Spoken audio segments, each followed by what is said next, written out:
Hey everyone, so today I wanted to share with you my makeup goals for 2016 and also some of the products that I want to use up in 2016. So I'm going to try to put like an annotation or something, like a skip ahead type of thing, if you just want to see the actual products or if you want to hear me blab about what I'm expecting like makeup wise in 2016.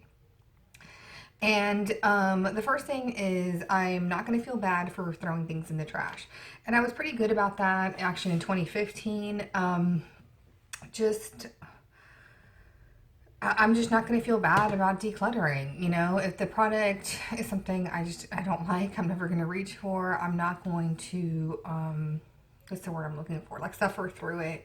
If it's something that I think can be actually passed on, like in 2015, I got rid of two of my Coastal Scents Revealed palettes that I had barely touched. The product was still good, but I just knew I wasn't going to get to it, that I'm going to pass it on. But you know, like the truly horrible products, cream products that don't work. I do include lipsticks in that. I do not pass along lipsticks to people. That's just my personal thing. I'm just going to toss it and whatever. Two is no buy. Okay, so I did a no buy in 2015 and like the January 2015.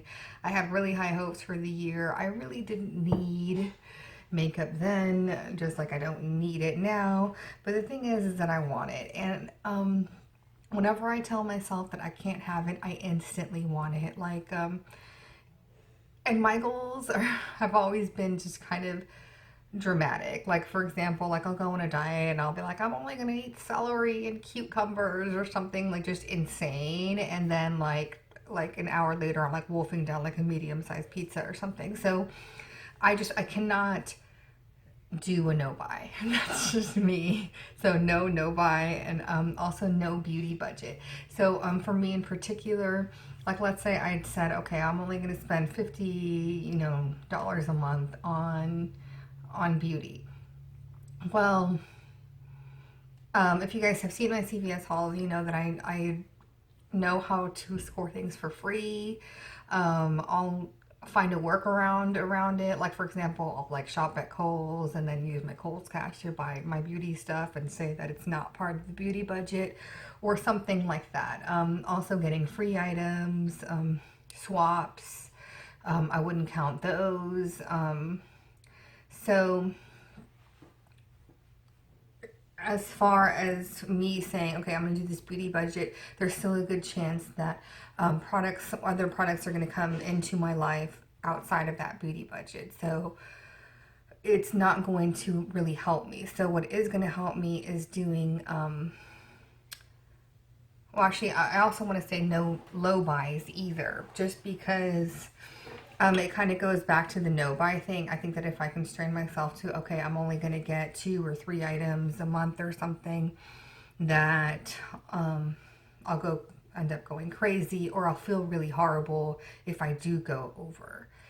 So I'm setting my expectations kind of low. But anyways, what really helps me is the third thing that I'm going to do in regards to my makeup goals is my inventories.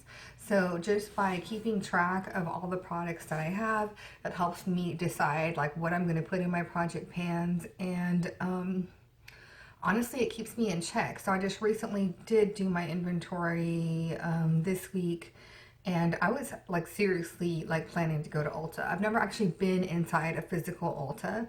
So it was going to be like this mind-blowing experience for me. I have some extra cash right now, so I was totally going to go to Ulta and shop. And I did my inventory and I was like, I really don't need to go to Ulta and shop, you know? So it just really keeps me in check with what I have. And as in regards to the inventories, I used to have like a magic number, like, okay, I think it's good to have 3 concealers or whatever it is, 2 liquid liners, or like I used to think of it in that sense. So I was kind of like hyper focusing on getting into that number, and that really doesn't make sense. And the thing that kind of woke me up to that is, let's say I thought to myself, okay, a good range of lipsticks or whatever is 10 lipsticks. Well, then there's holiday kits that come out. So the one that the two that really opened my eyes to it were the Tarte ones. So there was like a Tarte kit that came with 12 mini chubby sticks, and there was also another one that came with 5 full size of those chubby stick things, and I wanted it. And if I like was really trapped in that 10 mark, having 12 minis is totally different than having 12 full size. So, and also I need to see it in relation to how many I can actually finish it within the year, how many I have. So it's really better to think of it, okay, well, I think that a good amount of lip products for me to have in my stash is between, you know, 10, so I can have a decent variety, and 30, because I know that I can finish, you know, 15 in a year's time. So none of those are going to go to waste per se. That said, there are some lipsticks that I buy that I know I'm not going to finish. So, that I just buy just for the novelty of it. And a good example is this Maleficent lipstick in the color Dragon's Lair. And it's, I mean, it's a pretty dark lipstick. I mean, it's a pretty color, whatever, but you know, glides on smooth. I like it, but I'm not going to set myself out to try to finish this whole thing because it's not something that I'm going to wear every day, and it's likely going to go bad before I completely finish it out, and that's okay. I mean, this is a $2 lipstick, so I have to kind of see it in that sense instead of, okay, well, I'm just gonna, you know, keep 5 at all times so I can know that I'll be able to finish those and still, you know, have the capacity to buy more or whatever. I'm rambling. That probably just makes like no sense whatsoever. This is next. I'm gonna cut down on watching hauls, receiving emails, and gift with purchase. So, and the key word in that is that I'm going to cut down. I'm not going to completely not watch them because I enjoy watching them and I like getting those emails. I like getting a good deal on the things that I need. But like watching haul after haul and receiving like email after email, like I was seriously getting emails from Too Faced, NARS, Ulta, Sephora, ColourPop, you know, just like all these different brands were emailing me like almost every day, and that is way too much. So I really just cut it down to only getting emails from Sephora, to tell you the truth. But I'm still getting emails, so it's not like I unsubscribe from everything. But getting that many emails, it's just kind of like, and watching that many hauls, and viewing like what gifts with purchase are out right now, it just kind of gets you in a shopping mood, and I should need to stay away from that.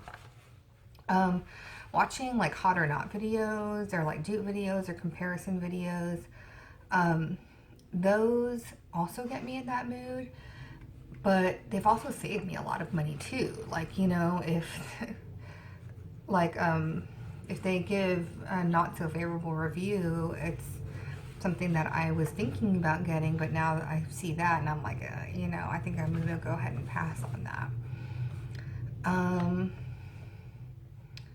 Yeah, and in regards to gift with purchase, like I'm just not going to be like just so tempted by it. I know that I can likely get whatever sample it is if I just actually walk into Sephora and try it out. So I'm not going to be so like hooked by the gift with purchase. A lot of times it's something I end up not liking or can't use. Like for example, like this past year, I got an email from Sephora, and there was like a Giorgio Armani sampler, and it came with 3 like really good sized minis for a $25 or $35 purchase at Sephora. Well, I mean, I'm never going to buy those products, and it's not because I think they're expensive, but it's because they're not cruelty free. So, like, why was I so tempted? Like, I mean, that was really like the catalyst that had me buy something that I don't even remember what it was that I bought, but I remember that stupid gift with purchase. Okay, and then the last one is these projects, makeup I want to finish projects, project pans. So I'm going to go through all the products that I want to finish in 2016. These ones, I put ones in here that are going to be a little bit more challenging for me to use up. Like, I don't want to put in like my foundation, for example, because I wear foundation every day. I'm going to use that up like just like naturally, like through using it. I'm not going to put in lip balms. Well, first of all, I have some lip balms in my Finish 16 and 16 lip product project pan. But you know what I mean? Like, if I wasn't doing that project, I wouldn't share lip balms because I readily use lip balms all the time. Or, you know, concealer, or anyways, things that like I'm gonna remember to use or whatever. Those are not in this things that I'm about to show you. Oddly enough, it came out to 16 products. So if you guys know anyone that's doing like a kind of finish up 16 and 16 project pan that's not lip related, maybe I'll tag along with that one, but likely I'm just gonna break these up into other project pans. But there's some of the products in here that I really do think are gonna take me the full year to finish up. Okay, so let's get started with the products. I want to finish up all my perfume samples, and this is what I mean about gift with purchase. I actually never request perfume samples as my sample whenever I do Sephora orders. Sometimes they run out of the sample that I requested and they put in perfume samples, or they'll create little sample bags and stick all these stupid perfume samples in here. I'm showing this one. This one was in my Finish 10 by Christmas that I didn't get to finish, but it's another little sample that I do want to finish in 2016. But yeah, so I don't know how or why I keep accumulating so many, but I do want to finish these. As somebody who's not a regular perfume wearing person, it seems it's excessive or difficult for me to do. The next thing is the So Susan Statement Skin Highlighter, and I only have about that much left. So it was also in my Finish 10 by Christmas, and it was new when I started, and I'm about halfway done, or a little bit more than halfway done. So it's going to take me about 3 months to finish this, and I did wear it almost every day on that project pan. Going with that, there's also a, I think this brand, yeah, this brand's called Dinoplast, Pearl Bay Invasion, number 2, Baby Pink Clam. They have such weird names, this brand. My friend gave me this sample. It's just like a cream highlighter. And these are really the only, this consistency, like without it being like a wand that you dip, like the Benefit High Beam. I like it like this, where it's in a squeezy tube and you put it out, and it's the cream highlighter that you can use to highlight your face, or you can mix it with your foundation to make it more illuminating. It's just a more versatile product than this. I wouldn't purchase this again. This next thing is the Smashbox Photofinish Primer Water. And I had bought this because I wanted to try MAC Fix Plus. But MAC is not cruelty free and Smashbox is, so I was thinking that this would be a good dupe for it. I don't know if it is a dupe, but I don't really see the purpose of this product. It's doesn't do all that great of a job for anything really. So yeah, I got the full size like an idiot instead of trying a sample. It's really not that old. I mean, it says it's good for 24 months, and I've had this for about 6 months, and I've gotten there. So I should be able to finish it in 2016. This next thing is the Hourglass Ambient Lighting Palette. I'm not going to go into too much detail because I think that a lot of you guys have probably likely seen this, whereas those 3 pans of like setting powders and 1 highlighter in the middle. I really do enjoy this, and I want to just like see it through, like all the way through. I think afterwards I would likely just keep one of the colors. I really like, I think it's Radiant Light.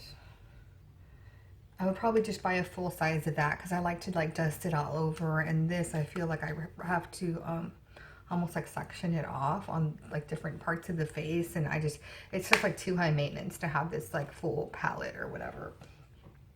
This next thing that I want to finish, I had depotted the Tarte Holiday palette from 2014, and that's like a horrible mistake. Like I ruined like a bunch of the blushes. So it actually had 5 blush pans, but there was one color in there like doll face that I know a lot of people really like, but for me it just doesn't look right. And this is actually from the Halloween Maleficent Disney collection thing or whatever. I depotted that as well. But I want to finish all of these blushes in 2016. I know that's pretty ambitious, especially like with this kind of darker color. I'm likely just going to try to hit pan on it and then see if I can like just declutter this whole thing. But yeah, it was a really bad idea to depot it, because I mean it's just like breaking everywhere. Like I didn't actually like hit pan on that naturally. It just like moves around in here and it shatters. So that might not even last too long. This, you guys might be sick of seeing it, but it is a Tarte palette.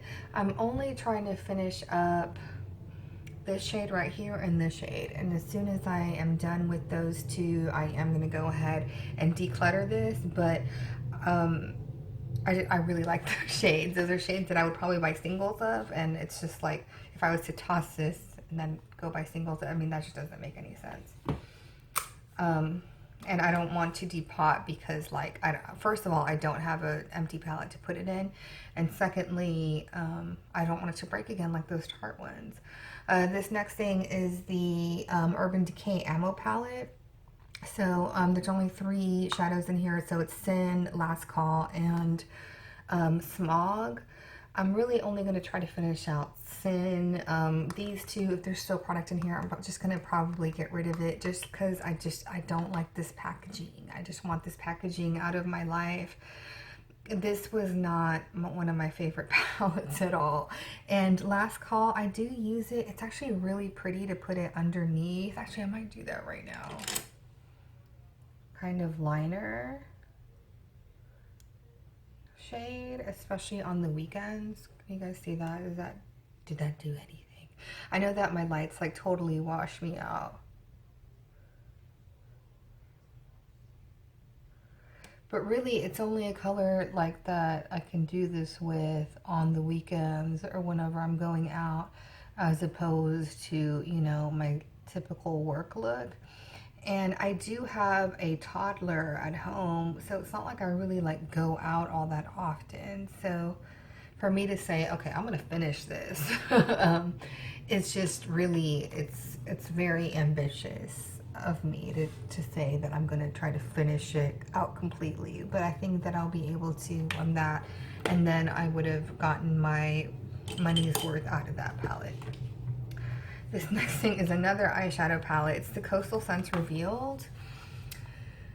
And I actually, I love this. It's supposed to be a dupe for the Naked palette, but look, I mean, first of all, I've barely touched it, and it's one that I really do like. I was thinking about possibly doing a pan that palette with this, but there's 1 full ounce in the of product in this, and if you compare it to like the Lorac, there's 0.4 or something. Is it grams or ounces in here? I don't know, it doesn't say it on there. Anyways, and the actual Naked palette has like 0.5, so it's literally like double the amount of the Naked palette. I saw this on sale for their site for like $14 or $15, so it's an amazing value, and I really do like these shades. So, but I don't like using old anything. And some may say, well, I mean, it's a powder, it'll last forever. But I think, you know, I got this in a BoxyCharm. Let's say I had purchased this for 20 bucks.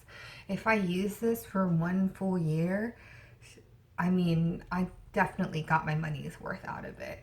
And I don't think I'm going to try to pan out a lot of them. I mean, fully, but there are some shades that I think that I could fully finish. And I'm just going to use it until I get my 20 bucks worth out of it. And then I'm going to like move on with my freaking life. That one I probably won't put in any project pans. Except for, I don't know, maybe like one shade or something. This next thing, it's my e.l.f. smudge pots, and I really do enjoy these, but you can tell, and this one in Cruise and Chick, it's actually starting to dry out and separate inside of the product. So this one is actually drying out the most. It's not as like whipped or whatever and smooth as this one. I have it in Brownie Points and in Back to Basics. It's a cream product. They go bad. I've had them about a year, so it's not like they're ancient or anything, but it is something that I do want gone in 2016. This next thing is the gel eyeliner by Mica Beauty in black. I haven't used it all that much. It's still pretty full. I'm not a huge fan of gel liner, but it's gel liner, so I gotta get to it. I have two eye primers that I want to use up. So this is the Fergie Wet n Wild. I love this one. And the I Heart Makeup by Makeup Revolution. They're both drugstore. They're good. I don't know what to say about it, but it's a cream product again. So with cream products, you have to try to cycle them out. This next thing is probably going to take me all year. It is the Too Faced sampler. They call it the bronzer wardrobe, where it had Sun Bunny, the milk chocolate soleil, the chocolate soleil, milk chocolate soleil, I think that's how you call it, and the 24-hour, I mean the 16-hour wear bronzer. They're just deluxe size samples. I do have pretty good dips in the 16-hour. Yeah, the Endless Summer 16-hour. I do have pretty good dips in this, but if you guys have seen my channel, it's not showing anything. I swear to God, I promise you, there's a good dip in there. I actually decided to pan Sun Bunny last year, and it took me 7 months of wearing it almost every day to finally get through it, and I like was going to kill myself. So, but yeah, I got that in 2014, so I do want that cycled out this coming year. This next thing is actually a new product. It's the Nivea Men Sensitive Post Shave Balm, and if you guys follow Nikki's tutorial, she claims that this is the best makeup primer that there is out there. It has a whopping 3.3 fluid ounces, and most primers have like 1 ounce, so it will take me all year to probably finish this. But it's like more, it's liquidy. It's not like most primers where it's like stiffer. It's like a very like kind of runny consistency, so it might go faster. I mean, I have no idea. I've never tried to pan it, but I haven't quite made up my mind to see if it's a really good primer. I've only worn it a few times, but that rounds up my 16 products that I want to finish in 2016. And you guys let me know. I'm thinking about maybe doing weekly or bi-weekly makeup baskets. I don't know how interesting it's going to be, because I feel like it might be a lot of recurring products, except with like a few kind of things here and there to keep me personally interested. But for you guys, it might be like snooze fest. All right, bye. Talk to you later.